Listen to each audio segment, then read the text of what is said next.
എടീ സൂറാവി, ഒരു ഗ്ലാസ് പഞ്ചാര ചായ എടുത്തോളി. അല്ല മനുഷ്യനെ, ഇങ്ങക്ക് ഷുഗറല്ലേന്ന് എന്നിട്ടാണ് രാവിലെ തന്നെ പഞ്ചാര ഇട്ട് ചായ കുടിക്കണേ? എടി ഈ പറയണ കേട്ടാ മതി, പോയി പഞ്ചാര ഇട്ട് ചായ എടുത്തോണ്ട് വാ. ഓ എത്ര കാലായി ഒരു പഞ്ചാര ചായ കുടിച്ചിട്ട്. ചായ ഇതിനു വേണ്ടിയാണോ പഠിച്ചോനെ എന്നെ ബാക്കി വെച്ചത്? എന്താണ് ഒരു വിധി. എടീ സൂറാവിയെ, ഇനി കുറച്ച് ലഡു എടുത്തോളി. കൊറേ കാലായി ലഡു തിന്നിട്ട്. ഈ മനുഷ്യന് ഇത് എന്ത് പറ്റി? ഷുഗർ 310 എന്നിട്ടാണ് ലഡുവും ജിലേബി മുണുങ്ങാനുള്ള പൂതി. ഡീസൽ വില നിയന്ത്രണം പൂർണ്ണമായും നീക്കും പെട്രോളിയം മന്ത്രി. ഇതിങ്ങനെ ഇഞ്ചിഞ്ചായിട്ട് കൊല്ലുന്നതിന് പകരം ഒറ്റ പേടിക്കങ്ങ് തീർത്താ പോരെ. ലഡു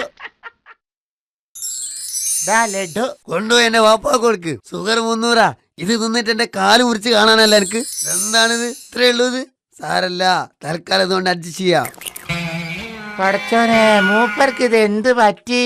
എന്റെ റബ്ബേ, മുഴുവനും തീർത്താ. നിങ്ങൾ എന്താണ് മനസ്സിൽ കാണിക്കണേ? നിങ്ങക്ക് പഞ്ചാര 310 അറിയില്ലേ, എന്നിട്ടാണ് ഇങ്ങനെ ലഡു തിന്നണേ? എഴി ബഡ്കൂസേ, ഈ പത്രമൊന്നും വായിച്ചില്ലേ? അല്ല, നിങ്ങനെ ഒരു നിയന്ത്രണം ഇല്ലാണ്ട് പഞ്ചാര വാരി മുണിങ്ങിയാല് ഒന്നും സംഭവിക്കില്ല എന്ന് പത്രത്തിലുണ്ടോ? എന്തായാലും ഒരു നിയന്ത്രണമൊക്കെ വേണം, അത്യാവശ്യമാണ്. അല്ലെങ്കിൽ ഉണ്ടല്ലോ, പഞ്ചാര കൂട്ടിയിട്ട് കാലും മുറിച്ച് തുള്ളി തുള്ളി നടക്കേണ്ടി വരും. ഈ പത്രം നോക്കടി, നമ്മളെ സർക്കാരിന്റെ പഞ്ചസാരന്റെ മേലുള്ള നിയന്ത്രണം കംപ്ലീറ്റ് നീക്കി. അതുകൊണ്ട് ഇനി നമ്മളും പഞ്ചസാരന്റെ മേലുള്ള നിയന്ത്രണം നീക്കാന്ന് കരുതി. എന്തേ?